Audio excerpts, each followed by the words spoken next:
Capitol Hill, where the Senate will be back in session this afternoon after its late summer break.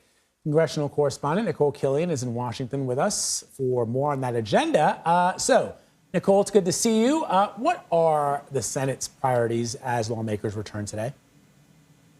Well, they have a lot of priorities, especially considering that Congress more or less will be on recess for the whole month of October as everybody campaigns for the midterm. So they really kind of just have this September to try to get things done. We know that in the Senate, one bill that was left lingering before the recess was a bill that would codify marriage equality rights into law. This is something that has already passed the House and has bipartisan support. The question is whether it will have enough support in the Senate. There is some Republican support for it, but whether or not it's that magic number of 10 that is usually needed to join the 50 Democrats in order to get that 60-vote threshold is still the big question. Of course, they also have to pass funding to keep the government up and running before the end of the month. And we also know that senators are working on election reform measures, most notably to reform the Electoral Count Act, which is kind of an arcane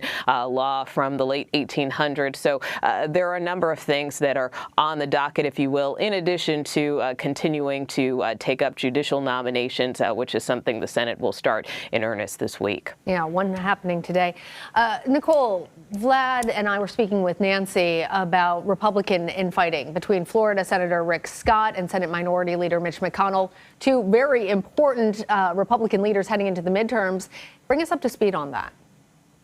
Yeah, well, I would caution, against infighting per se. I mean, certainly they don't necessarily see eye to eye on every issue, which is sometimes what we see in both parties, quite frankly. But they do have some differences, particularly as it pertains to the upcoming midterms. One critical comment from Mitch McConnell that we heard over the course of this August recess is as he was making his rounds and local stops in Kentucky, he said at one point that he thinks that it's more likely that the House will flip than the Senate. And he went on to say something to the effect of, some of that has to do with candidate quality. Now, as we know, Rick Scott heads the campaign arm for Senate Republicans, if you will. They are ramping up spending as we go into the midterms. But Scott was pretty critical of the minority leader for saying something like that, because at the end of the day, it's Scott's job to try to get more Republicans elected to the Senate. And right now, there is some question as to whether or not Republicans would be able to gain control come November. And, we have seen, especially with some of these candidates who were endorsed by the former president, as of now, in terms of the polling, whether that's in states like Pennsylvania and others, where there is some questioning about whether some of those Republican candidates are really the strongest to run against their Democratic opponent. So that is part of the difference that we saw between the two leaders, in addition to the fact that they both have different views on how and what the agenda should be for Republicans. That was kind of where we first started seeing some differences between the two leaders. Rick Scott put forth this very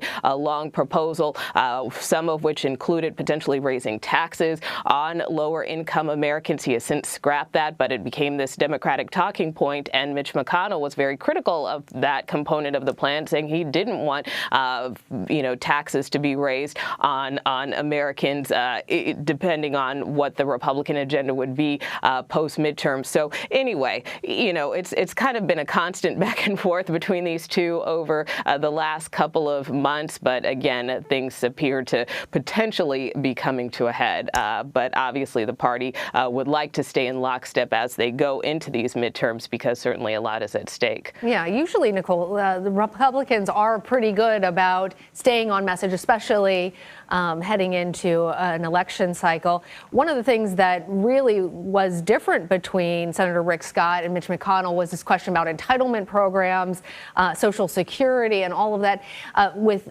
Senator Scott saying that he thought that maybe they needed to be reevaluated. Is that something that is popular within the Republican Party, or is Scott and a few others, Senator Johnson, for example, standing on their own?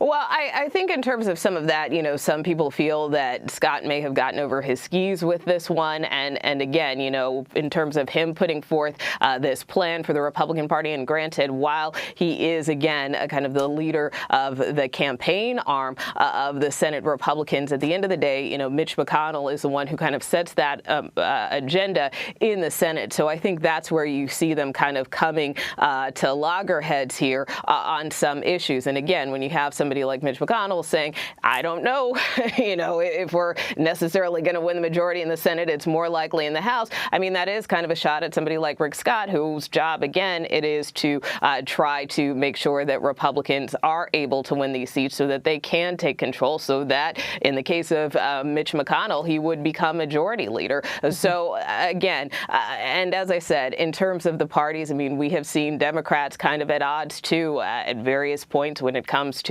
that reconciliation package, even trying to get their messaging together in terms of the upcoming midterms. We have seen some differences between moderates and progressives on some of their positions. So, again, not completely unusual, but it is noteworthy, again, since we're just 2 months out from the midterms. Over your skis as somebody who's really bad at skiing, that analogy works for me. I understand that inherently, Nikole. Thank you so much. You bet.